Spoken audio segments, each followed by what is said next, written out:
नेहा खुले विचारों वाली लड़की थी। अरे नेहा, क्या दिन में सोती है? ससुराल में ऐसा नहीं चलेगा, वहां तो काम करना पड़ेगा, काम। जितना काम होगा कर लूंगी माँ, पर अगर कोई ये कहे कि सारा आराम छोड़कर सिर्फ काम ही करना है तो ना भी ना, मुझे नहीं करनी शादी। अरे कैसी बात कर रही हो? अच्छा चलो जाकर नहा लो, मैं नाश्ता लगा देती हूँ, फिर तुम्हें कॉलेज भी तो जाना है। नेहा कॉलेज के लिए निकल जाती है। वो सोचने लगती है कि ससुराल में वो कैसे मैनेज करेगी। क्या हुआ नेहा, परेशान लग रही हो? अरे यार, तू तो मुझे जानती है ना, मुझे अपनी लाइफ बिल्कुल परफेक्ट चाहिए, लेकिन लग नहीं रहा लोग मानेंगे। यार कहीं मेरी शादी ऐसे घर ना हो जाए जहां मेरी जिंदगी ही नरक हो जाए। अरे मैंने ना कल एक इंग्लिश फिल्म देखी थी, उसमें भी कुछ ऐसी ही समस्या थी हीरोइन की। अच्छा, तो फिर क्या किया उसने? उसने तो अपने होने वाले पति से साफ साफ कह दिया कि वो पहले उसके घर कुछ दिन तक बिना शादी के रह कर देखेगी, और अगर ठीक लगा तो ठीक, वरना तेरे मेरे रास्ते अलग। अरे हाँ यार, ये तो बिल्कुल सही आइडिया दे रही है तू मुझे। चल मैं तो चली, थैंक्स यार, तूने मेरी प्रॉब्लम सॉल्व कर दी। ये बोलकर नेहा खुशी खुशी वहां से निकल जाती है, लेकिन पीछे से उसकी सहेली कहती है, अरे नेहा, नहीं नहीं, कुछ नहीं सुनना मुझे। ये बोलकर वो वहां से चली जाती है। हे भगवान, पूरी बात सुने बिना ही चली गई।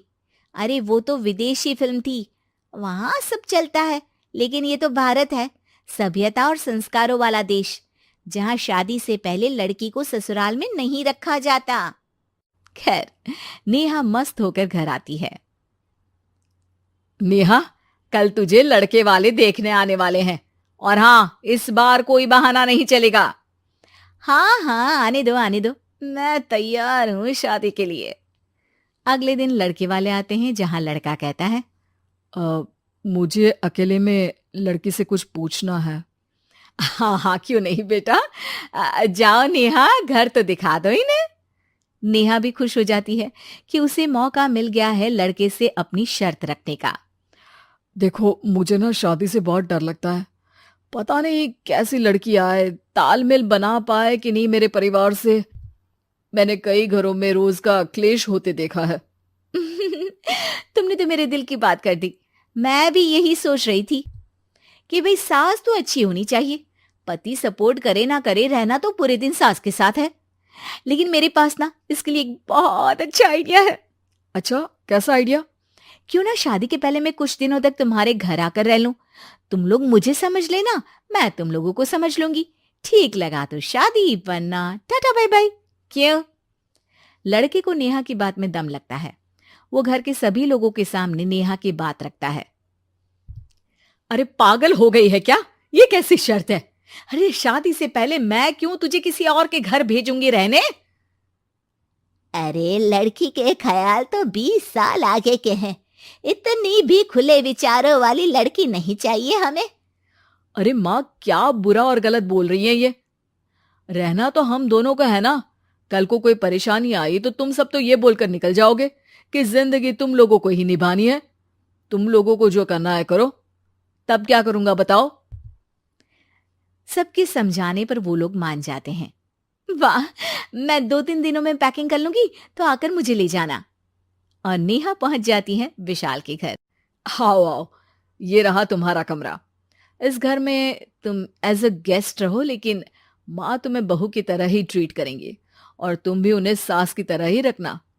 बस फिर क्या था, शुरू हो जाता है लिव इन सास बहू का ड्रामा। अरे चाय तो बना दे बहू। जी सासू माँ, अभी लाई। नेहा चाय लेकर आती है कि बस चाय लेकर आई हो, इसके साथ पकोड़े भी ले आती। लेकिन आपने तो बताया ही नहीं कि आपको चाय के साथ पकोड़े भी चाहिए। हाँ हाँ, अब तो पता चल गया ना। रात को खाना खाने के बाद नेहा किचन में खटर पटर कर रही होती है। क्या हो रहा है वहां नेहा? माँ जी, मैं ना रात को अदरक वाली चाय पीकर सोती हूँ, ये मेरी आदत है। अच्छा, तो जरा मेरे लिए भी बना देना। दोनों सास बहू रात को चाय पीती हैं। अगले दिन नेहा, मैं मंदिर जा रही हूँ, मेरी साड़ी निकाल कर बेड पर रख दे। नेहा सास के लिए साड़ी निकाल कर रख देती है। वो देखती है कि उसके आने के बाद से सास ने घर का कोई भी काम करना छोड़ दिया है। यार मैं क्या करूं?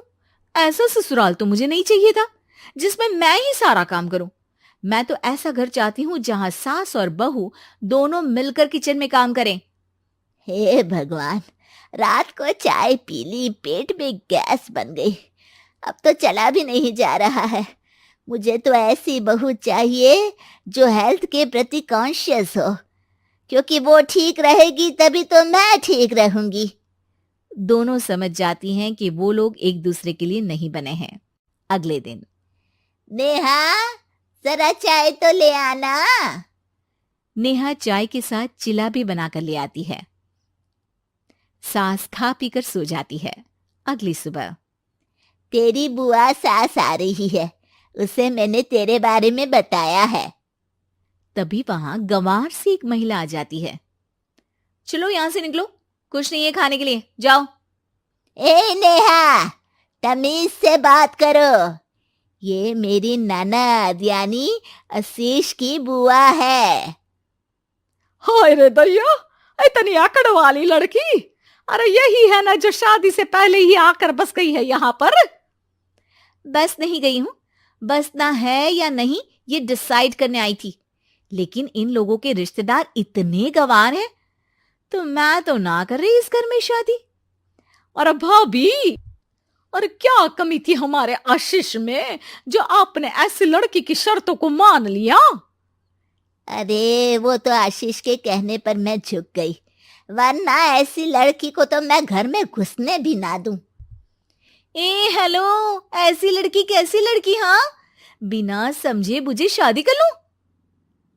अब तो समझ गई ना कि हम लोग गांव के हैं। भाभी को खाट पर सोना और रिश्तेदारों का गांव से आना जाना तो लगा ही रहना है इस घर में। हाँ हाँ, मैं तो किसी मॉडर्न घर में शादी करूंगी। ये बोलकर नेहा वहां से चली जाती है। अपने घर में आकर नेहा कहती है, ना मां ना, लिव इन में रहकर देख लिया, ये गांव के लोगों का कोई भरोसा नहीं है। खैर, नेहा की शादी एक मॉडर्न घर में हो जाती है जहां सास कहती हैं, हे नेहा, मैं टेनिस खेलने जा रही हूं, आओ तो जूस बनाकर रखना, और हाँ, वॉलनट्स और ओट्स भी बना लेना। जी माँ। माँ मॉम बोलो डार्लिंग, माँ इज ओल्ड फैशन। बेचारी नेहा सर पर हाथ रख लेती है। हे भगवान, ये सास तो सास ही होती है, गांव की हो या शहर की।